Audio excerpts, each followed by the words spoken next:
నమస్కారం. కార్తీక మాసం అనగానే ఆ, చాలా మందికి వనభోజనాలు గుర్తొస్తాయి కదా. అవును, తప్పకుండా. అయితే ఈ రోజుల్లో మనం చూస్తే రెండు రకాల చిత్రాలు కనిపిస్తున్నాయి. ఒకటి, కొన్ని కుటుంబాలు కలిసి ఓ తోటలోనో పార్కులోనో కూర్చుని ఇంట్లో వండి తెచ్చుకున్నవి అందరూ పంచుకుంటూ హాయిగా కబుర్లు చెప్పుకుంటూ. ఇది మనకు తెలిసిన పాత వనభోజనం. నిజమే.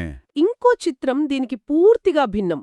పట్టణం బయట పెద్ద పెద్ద గ్రౌండ్స్ లేదంటే కళ్యాణ మండపాలు, వేలల్లో జనం, అవును, కార్లు, బస్సులు, పెద్ద పెద్ద బ్యానర్లు. వేదిక మీద నాయకులు, ఆ భోజనాల ఏర్పాట్లు, అబ్బో, దాన్ని కూడా కార్తీక వన సమారాధన అనే అంటున్నారు. అదే ఆశ్చర్యం. ఒకే పేరు, కాని ఎంత తేడా! ఒకప్పటి ఆ చిన్న చిన్న ఆత్మీయ కలయికల్నుంచి నేటి ఈ భారీ జనసమూహాల దాకా ఈ ప్రయాణం ఎలా జరిగింది? పెద్దడ నవీన్ గారు రేపటి కోసం పత్రికలో రాసిన ఒక వ్యాసం ఉంది. దాని ఆధారంగా ఈ సంప్రదాయం అసలు ఉద్దేశ్యమేంటి, కాలంతో పాటు ఇది ఎలా మారింది, ముఖ్యంగా మన కమ్యూనిటీలలో మానవ సంబంధాలు, వాటి వల్ల వచ్చే సామాజిక ప్రయోజనాలు, ఇవి ఎలా మారాయో ఈరోజు కొంచెం లోతుగా చూద్దాం. తప్పకుండా. ఇది అంటే కేవలం ఒక ఆచారం మారడం కాదు, మన సమాజంలో వస్తున్న మార్పులు, మన సంబంధాలు, మన ప్రాధాన్యతలు, వీటన్నిటినీ ఇది చూపిస్తుందన్నమాట. అవును. వ్యక్తిగత ఎమోషన్స్ నుంచి సామూహిక ఉద్వేగాల వైపు, జస్ట్ సరదాగా కలిసి భోజనం చేయడం నుంచి పెద్ద పెద్ద సోషల్ ప్రాజెక్టుల వైపు ఈ మార్పు ఎలా జరిగిందో అర్థం చేసుకునే ప్రయత్నం చేద్దాం. సరే, ముందుగా ఈ వనభోజనం లేదా వన సమారాధన, అసలు దీని అర్థమేంటి? ఇది జస్ట్ బయటికెళ్ళి తినడమేనా? అక్కడే ఉంది అసలు విషయం. ఇది కేవలం పిక్నిక్ లాంటిది కాదు. ఆ పేర్లోనే చూడండి, సమారాధన. సమారాధన అంటే పూజ కదా. అవును, పూజ, ఆరాధన. దీని వెనక బలమైన పౌరాణిక, ఆధ్యాత్మిక నేపథ్యముంది. కార్తీక పురాణంలో చూస్తే నైమిషారణ్యంలో సూత మహర్షి, ఋషులు అంతా కలిసి వనభోజనాలు చేసినట్టు ఆ ప్రస్తావన ఉంది. ఓ, మరి శ్రీకృష్ణుడికి సంబంధించిన కథ కూడా ఒకటుంది కదా, దీనికి స్ఫూర్తి అనంటారు. అది చాలా ముఖ్యమైన పాయింట్. భాగవతంలో ఉంది. కృష్ణుడు, బలరాముడు, గోపబాలురు అంతా కలిసి యమునా తీరాన బృందావనంలో భోజనం చేస్తారు. దాని స్పెషాలిటీ ఏంటంటే, అక్కడ కృష్ణుడు రాజు అని గాని, నేనే గొప్ప అని గాని అవ్వేమీ చూడ్లేదు.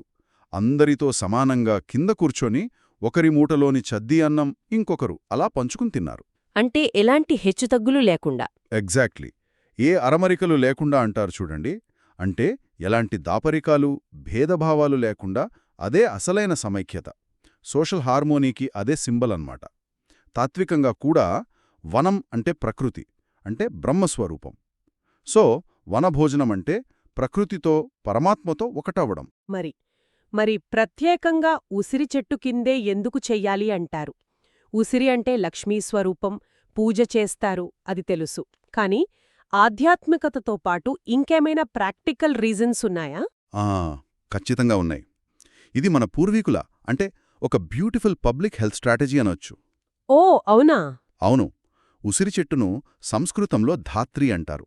ధాత్రి అంటే ధరించేది, పోషించే తల్లి అని. స్పిరిచువల్గా చూస్తే కార్తీక మాసంలో విష్ణువు, లక్ష్మీదేవి ఇద్దరూ ఉసిరి చెట్టు దగ్గర ఉంటారని నమ్మకం. ఆ చెట్టు భాగాల్లో త్రిమూర్తులు, దేవతలుంటారని కూడా అంటారు. అందుకే ఆ చెట్టు కింద పూజ, భోజనం చేస్తే పాపాలు పోయి విష్ణులోకం వస్తుందని నమ్మకం. ఇది నమ్మకం. సరే, మరి హెల్త్ వైజ్గా, ఆరోగ్యపరంగా ఏంటిది ఇంపార్టెన్స్? ఆరోగ్యపరంగా చూస్తే కార్తీక మాసమంటే చలికాలం స్టార్టింగ్ గదా. అవును. వాతావరణం మారుతుంది, బాడీ హీట్ తగ్గుతుంది. ఆయుర్వేదం ప్రకారం వాత, పిత్త, కఫ ఈ త్రిదోషాలు ఇంబ్యాలెన్స్ అవుతాయి. సింపుల్గా చెప్పాలంటే బాడీలోటి గాలి, వేడి, నీరు వీటి బ్యాలెన్స్ దెబ్బతింటుంది. ఉసిరికాయలో చూడండి, చేదు తప్ప మిగతా 5 రుచులు అంటే తీపి, పులుపు, వగరు, ఉప్పు, కారం అన్నీ ఉంటాయి. ఇది డైజెషన్ని ఇంప్రూవ్ చేస్తుంది, బాడీ హీట్ని బ్యాలెన్స్ చేస్తుంది. అంతేకాదు, ఆ ఉసిరి చెట్టు కింద గాలి పీల్చడం, అక్కడ ఉండటం వల్ల కూడా ఈ దోషాలు బ్యాలెన్స్ అయ్యి ఆరోగ్యం బాగుపడుతుందని నమ్మకం. అద్భుతం. అంటే పుణ్యమొస్తుంది అని ఒక ఎంకరేజ్మెంట్తో ప్రజలు ఉసిరి చెట్టు దగ్గర ఎక్కువసేపు గడిపేలా చేసి వాళ్ల ఆరోగ్యాన్ని కూడా పరోక్షంగా కాపాడే ఒక ఇంటెలిజెంట్ సోషల్ హెల్త్ సిస్టమ్ అనమాట ఇది. మన పూర్వీకుల ఆలోచన. కమ్యూనిటీ హెల్త్ మీద వాళ్ళకెంత శ్రద్ధ ఉందో తెలుస్తుంది. నిజమే. సో వనభోజనం వెనుక ఉన్న అసలు గోల్స్ చాలా ఉన్నాయన్నమాట. స్పిరిచువల్గా విష్ణుపూజ, పుణ్యం, ఫిజికల్గా ఉసిరిగాలి, సాత్విక ఫుడ్తో హెల్త్, మెంటల్గా ప్రకృతిలో ఉండటం వల్ల వచ్చే ఆనందం, డైలీ రొటీన్ లైఫ్ నుంచి బ్రేక్. అన్నింటికన్నా ముఖ్యంగా సోషల్గా కుల, మత, వర్గ, హోదా భేదాలు మరచి ఒకే కుటుంబంలా కలిసిమెలిసి ఉండటం. ఇది కమ్యూనిటీలో రిలేషన్స్ని స్ట్రాంగ్ చేస్తుంది. సోషల్ వెల్ఫేర్కి, హార్మనీకి హెల్ప్ అయ్యే గొప్ప ప్రయత్నమిది. అలాంటి గొప్ప లక్ష్యాలతో మొదలైన సంప్రదాయం మరి ఆ పాత రోజుల్లో అంటే ఫ్యామిలీస్, ఫ్రెండ్స్ అంతా కలిసి చేసుకునే గార్డెన్ పార్టీ టైప్ వనభోజనాలు ఇప్పుడు చాలా అరుదుగా కనిపిస్తున్నాయి కదా. అవును, బాగా తగ్గిపోయాయి. ఆ ఎక్స్పీరియన్సే వేరు. ఆ రోజు కోసం ఎదురుచూడటం, ఇంట్లో అమ్మ చేసిన పులిహోర, గారెలు, పాయసం మూటగట్టుకుని స్కూటర్ల మీద దగ్గర్లోని తోటకు, నది ఒడ్డుకో వెళ్లడం. ఆ అక్కడ పిల్లలేమో ఆటలు, పెద్దవాళ్లు కబుర్లు, తాతయ్యేమో చెట్ల గురించి చెబుతుంటారు. ఆకుల్లో అందరూ కలిసి భోజనం, ఒకరికొకరు పంచుకోవటం. అక్కడ వేరే అజెండా ఏమీ ఉండదు, జస్ట్ ఆత్మీయత, ఆనందం అంతే. అవును, ఆ చిన్న గ్రూప్స్లో ఉండే ఇంటిమెసీకి కొన్ని స్పెషల్ క్వాలిటీస్ ఉన్నాయి. అక్కడ ప్రతి ఒక్కరూ పార్టిసిపెంట్స్, జస్ట్ ఆడియన్స్ కాదు. అంతా కలిసి పనిచేయడం, వంటలు షేర్ చేసుకోవడం, దీనివల్ల బంధాలు న్యాచురల్గా స్ట్రాంగ్ అవుతాయి. నిజమే. అందరూ కింద ఒకే చాప మీద ఎలాంటి స్టేటస్ డిఫరెన్సెస్ లేకుండా కూర్చోవడం వల్ల ఒకరి మీద ఒకరికి గౌరవం, వినయం పెరుగుతాయి. శ్రీకృష్ణుడు చూపించిన అసలు స్ఫూర్తికిది చాలా దగ్గరగా ఉంటుంది. ఏ లాభాపేక్ష, నెట్వర్కింగ్ ఉద్దేశాలు లేని ప్యూర్ గెట్ టుగెదర్ అది. అంతేకాదు, అదొక న్యాచురల్ నాలెడ్జ్ ట్రాన్స్ఫర్ ప్లాట్ఫామ్ కూడా. పెద్దలు పిల్లలకు ప్రకృతి గురించి, మొక్కల గురించి, ఆయుర్వేదం గురించి చెప్పడం, అమ్మాయిలు పెద్దవాళ్ల దగ్గర వంటలు నేర్చుకోవడం, పురాణ కథలు, లైఫ్ ఎక్స్పీరియన్సెస్ షేర్ చేసుకోవడం, ఇవన్నీ చాలా ఆత్మీయంగా జరిగేవి. ఇది తరాల మధ్య కనెక్షన్ని, కల్చర్ని నిలబెట్టేది. కానీ ఇప్పుడు చూడండి, లైఫ్ ఎంత ఫాస్ట్ అయిపోయిందో. Urbanization, apartment culture. అవును, పక్క ఫ్లాట్లో ఎవరున్నారో కూడా తెలియని పరిస్థితి. దాంతో ఇలాంటి ఆత్మీయ వనభోజనాలు మెల్లగా తగ్గిపోతున్నాయి. ఇరుగు పొరుగుతో సంబంధాలు లేవు. ఎంటర్టైన్మెంట్ అంటే మాల్స్, సినిమాలు, రెస్టారెంట్లు అంతే. దాంతో ఆ పాత అనుభవాలు జస్ట్ నొస్టాల్జియాలాగా మిగిలిపోతున్నాయి. సహజంగా పెరగాల్సిన మానవ సంబంధాలు, వాటి ద్వారా వచ్చే కమ్యూనిటీ బలం, అదంతా తగ్గుతోంది.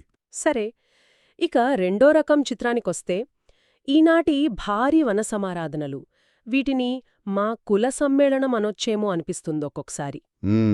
సిటీ బయట పెద్ద పెద్ద ప్లేసెస్లో వేళ్లల్లో జనం, రెడ్డి సేవా సంఘం, కమ్మ సంక్షేమ వేదిక, కాపునాడు, గౌడా శెట్టిబలిజ సంఘం, ఇలా కుల సంఘాల బ్యానర్లు, స్టేజి మీద పొలిటీషియన్ స్పీచ్లు హోరెత్తిపోతున్నాయి.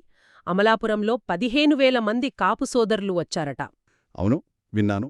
ఈ కార్యక్రమాలు చాలా సందడిగా, ఉత్సాహంగా ఉంటాయి. కాని ఇక్కడ ఆ పాత ఆత్మీయత, ఆ మానవ సంబంధాల లోతు ఎంతవరకు ఉంటుంది? ఆ పాత ఇంటిమసీని ఇక్కడ ఎక్స్పెక్ట్ చేయడం కష్టమే. ఎందుకంటే ఇక్కడ మెయిన్ ఇంటెన్షన్, ఎక్స్ప్రెస్ అయ్యే ఎమోషన్ మారిపోయింది. పర్సనల్ కనెక్షన్, ఆత్మీయత ప్లేస్లో ప్రదర్శన, డిస్ప్లే ఇంపార్టెంట్ అయిపోయింది. ప్రదర్శన అంటే తమ కులం యొక్క స్ట్రెంగ్త్, వెల్త్, యూనిటీ ఇవి చూపించడం ముఖ్యమైపోయింది. ఎంతమంది వచ్చారో, ఏ లెవెల్ లీడర్స్ వచ్చారు, ఇదే సక్సెస్కి మెజర్ అన్నమాట. పక్కవాళ్లకంటే మేమే గొప్పగా చేయాలనే పోటీతత్వం కూడా కనిపిస్తోంది. అంటే ఇక్కడ వ్యక్తిగత ఎమోషన్ కంటే ఒక గ్రూప్గా ఎగ్జైట్ అవడం, మనమంతా ఒకటి, మన ఐక్యత అనే కలెక్టివ్ ఫీలింగ్ని గట్టిగా చూపించుకోవడం, ఇదే మెయిన్ పర్పస్ అవుతోందన్నమాట. అవును, ఇది పర్సనల్, ఇంటిమేట్ కన్వర్జేషన్స్కి వేదిక కాదు. ఇది కలెక్టివ్ ఎగ్జైట్మెంట్, కాస్ట్ కాన్షియస్నెస్ని పబ్లిక్గా ఎక్స్ప్రెస్ చేయడం. అంతేకాదు, ఈ మీటింగ్స్కి క్లియర్ గోల్స్, అజెండాలు కూడా ఉంటున్నాయి. ఇవి కేవలం భోజనాలకే ఆగట్లేదు. అవునా, ఇంకేముంటుంది? Political mobilisation, social and economic networking వీటికి ప్లాట్ఫామ్స్గా మారుతున్నాయి. ఉదాహరణకు, గౌడ యూత్కి జాబ్స్ గురించి, తమ కమ్యూనిటీకి సంబంధించిన పొలిటికల్ రిజల్యూషన్స్ పాస్ చేసుకోవడం, ఇలాంటివి జరుగుతున్నాయి. అయితే దీనిమీద సీరియస్ క్రిటిసిజం కూడా ఉంది కదా. వనభోజనం అసలు లక్ష్యం కులమత భేదాలు మరచి కలవడమైతే, ఇవేమో దానికి రివర్స్లో కులాల బేసిస్ మీద జనాల్ని ఇంకా డివైడ్ చేస్తున్నాయని. వనభోజనం కాస్త కులభోజనం అయిపోయిందనే అంటున్నారు. ఇది సమాజంలో హార్మనీకి బదులు డివిజన్కే దారితీస్తుందనే భయం కూడా ఉంది. ఆ విమర్శలో నిజం లేకపోలేదు. ఆ ట్రెడిషన్ యొక్క అసలు స్పిరిట్ అంటే ఈక్వాలిటీ, స్టేటస్ని మర్చిపోయి కలవడం అది ఇక్కడ దెబ్బతింటోందనేది నిజమే. కాస్ట్ యూనిటీ పేరుతో వేరే కమ్యూనిటీస్కి దూరమయ్యే డేంజర్ ఉంది. అవును. సమభావన ప్లేస్లో స్టేటస్కి, ఆర్భాటాలకి ఇంపార్టెన్స్ పెరుగుతోందనే ఆరోపణలు కూడా ఉన్నాయి. ఇక్కడ హ్యూమన్ రిలేషన్స్ కలెక్టివ్ పర్పస్ కోసం బిల్డ్ అవుతున్నాయి కానీ పర్సనల్ లెవెల్లో న్యాచురల్గా స్ట్రెంగ్తెన్ అవ్వట్లేదు. అయితే కథలో ఒక అన్ఎక్స్పెక్టెడ్ పాజిటివ్ టర్న్ కూడా ఉంది. ఈ పెద్ద పెద్ద కుల సమ్మేళనాలు ఆత్మీయతకు దూరమైనా సరే సొసైటీకి ఇంకో రూపంలో మేలు చేస్తున్నాయని ఆ ఆర్టికల్ చెప్తోంది. అవే పెద్ద పెద్ద స్వచ్ఛంద ప్రాజెక్టులు లేదా సోషల్ సర్వీస్ యాక్టివిటీస్. ఇది ఇంట్రెస్టింగ్ కదా? ఖచ్చితంగా. ఇది చాలా ఇంపార్టెంట్ పాయింట్. చిన్న ఫ్యామిలీ గ్రూప్స్ ఇంటిమెసీని, ఎమోషన్స్ని షేర్ చేసుకుంటే ఈ లార్జ్ కాస్ట్ గ్రూప్స్ వాళ్ల స్ట్రెంగ్త్ని, యూనిటీని యూజ్ చేసి రిసోర్సెస్ని మొబిలైజ్ చేయగలుగుతున్నాయి. ఓ, వేల మందిని ఒకచోట చేర్చడం వల్ల లార్జ్ అమౌంట్ ఫండ్స్, వేరే రకాల హెల్ప్ ఇవి కలెక్ట్ చేయగలుగుతున్నారు. ఈ రిసోర్సెస్ని కేవలం షోకే కాదు, సొసైటీకి ఉపయోగపడే పనుల వైపు, ఫిలాంథ్రపీ వైపు డైవర్ట్ చేస్తున్నారు. ఉదాహరణకి భీమవరంలో కమ్మ సంఘం, కాకతీయ సేవా సమితి వాళ్ళు వాళ్ల ప్రోగ్రాం ద్వారా కులంతో సంబంధం లేకుండా కష్టాల్లో ఉన్నవాళ్లని, పేదల్ని ఆదుకుంటామని చెప్పడం.